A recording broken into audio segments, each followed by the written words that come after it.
समाजशास्त्र के प्रिय विद्यार्थियों, Indira Gandhi memorial PG college की ई क्लासेज में आपका स्वागत है। पिछले वीडियो में हम समाजशास्त्र बीए पार्ट फर्स्ट के प्रथम प्रश्न पत्र समाजशास्त्रीय सिद्धांत के विषय वस्तु या सिलेबस पे बात कर रहे थे। हमने 3 यूनिट डिस्कस किया था। तीसरी यूनिट में 2 चैप्टर हमारे शेष रह गए थे। आज हम वहाँ से इस कहानी को पुनः प्रारंभ कर रहे हैं।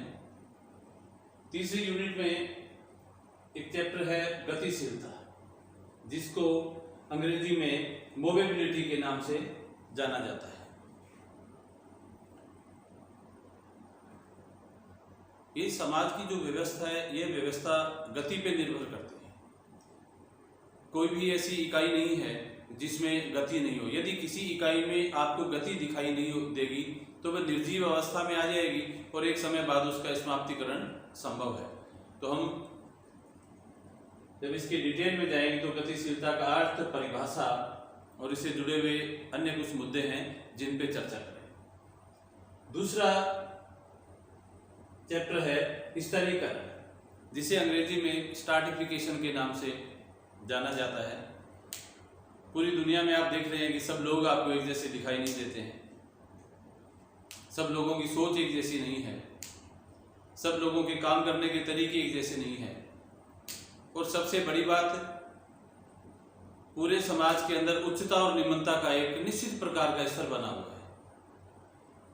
यह बात कोई आज की नहीं है, बल्कि यदि हम पौराणिक गाथाओं में भी जब देखते हैं तो आपको ये स्थिति दिखाई देगी। आज से 5600 साल पहले जब महाकाव्य काल था, जिसमें भागवत गीता और रामायण की रचना की गई, उस काल विशेष में भी समाज में स्तर थे। वही स्तरीकरण यहाँ हम सोशियोलॉजी में पढ़ने का प्रयास कर रहे हैं कि समाज में एक स्तरीकरण है। सवाल उठता है कि साहब स्तरीकरण की आवश्यकता क्या है? देखिए, स्तरीकरण से एक निर्दिष्ट प्रकार का कंपटीशन उभरता है। हालांकि वो छुपी हुई व्यवस्था है, फिर भी अगर स्तरीकरण है तो प्रत्येक व्यक्ति चाहता है एक स्तर से दूसरे स्तर में प्रवेश करना, और यह प्रवेश की प्रक्रिया में वो लेबोरियस बनता है। ठीक उसी प्रकार जिस प्रकार समाज में एक व्यवस्था है, the division of labour in society, पूरे समाज में जिस प्रकार से समाज के लोगों को काम के लिए बांटा गया है, ठीक उसी प्रकार यह स्तरीकरण की व्यवस्था है। इस चैप्टर में जब हम आगे पहुंचेंगे, इसका अर्थ क्या है, मूल इसकी परिभाषा क्या है, किन विद्वानों ने इसके संबंध में क्या कहा है, इसके सिद्धांत क्या है, और यह समाज में कितना और क्यों जरूरी है, इस पे बात करेंगे। अब सवाल उठता है साहब चौथी यूनिट का। चौथी यूनिट में चैप्टर है सामाजिक परिवर्तन। बड़ी महत्वपूर्ण विषय है ये। W.F. ओकबर्न ने इस शब्द से हमें परिचय करवाया। किसी भी वस्तु को एक स्थान से दूसरे स्थान पे जब रखा जाता है तो वह परिवर्तन है, चेंज। और यही चेंज जब समाज में प्रवेश करता है, समाज की एक व्यवस्था में जब परिवर्तन आप देख रहे हैं, तो उसे हम कहेंगे सोशल चेंज। जैसे जैसे हम मेडाइवल काल से मॉडर्न काल में और वर्तमान काल में आगे बढ़ रहे हैं, ठीक उसी प्रकार समाज की अवस्थाओं में व व्यवस्थाओं में आप परिवर्तन देख रहे हैं। यह परिवर्तन हम यहाँ कोड करना चाहेंगे। इसमें हम अर्थ, परिभाषा, सिद्धांत और कारण पे चर्चा करना चाहेंगे। हर सोसाइटी में परिवर्तन के कारण अलग अलग हो सकते हैं। सिद्धांत यहाँ W.F. ओकबर्न और कार्ल मार्क्स के सिद्धांत हम यहाँ पढ़ना चाहेंगे। समाजशास्त्र की विषय वस्तुओं में यह एक महत्वपूर्ण विषय वस्तु है कि सामाजिक परिवर्तन से व्यवस्था माकूल बनती है। यदि समाज स्थिर हो, किसी प्रकार का कोई परिवर्तन नहीं हो, या परिवर्तन को स्वीकार करने वाली इकाइयां नहीं हो, तो निश्चित तौर पर वह समाज लंबे अरसे तक जीवंत नहीं रह सकता है। इसलिए इसमें परिवर्तन बहुत लाजमी है और ज़रूरी है।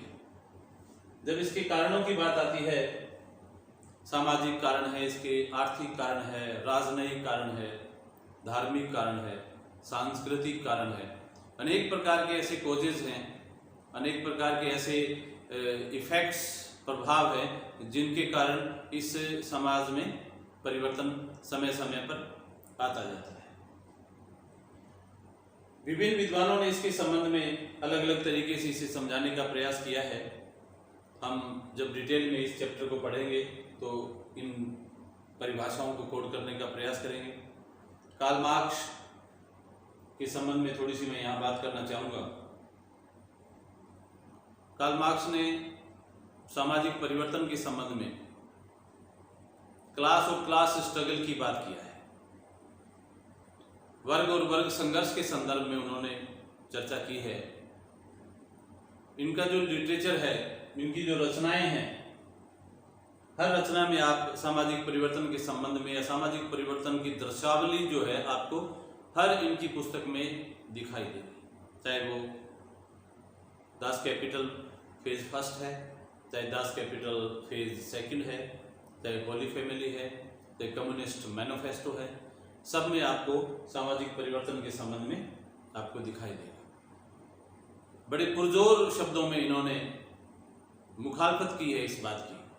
पुरजोर शब्दों में सामाजिक परिवर्तन को उन्होंने स्पष्ट करने का प्रयास किया है। हम जब इसके सिद्धांतों की चर्चा करेंगे तो निश्चित तौर पे सामाजिक परिवर्तन के सिद्धांतों को गहराई से पढ़ने का प्रयास करेंगे। जब हम इसके कारणों की बात करते हैं तो समय समय पर कारण भी परिवर्तित होते रहे।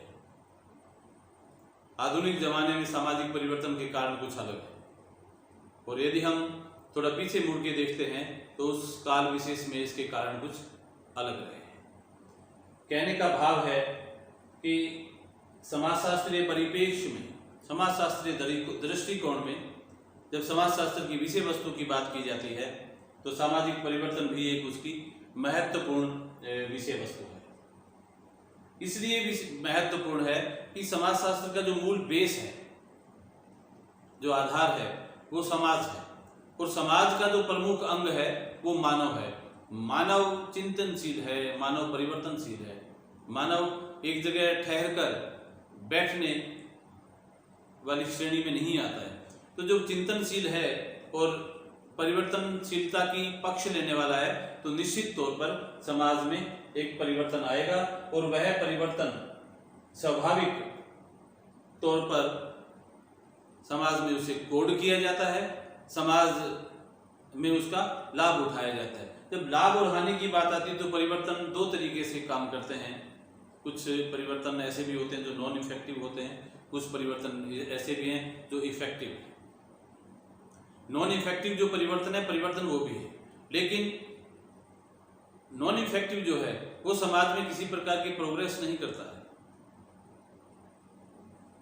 वो समाज में धीरे धीरे समाज उससे डिक्लाइन करता है।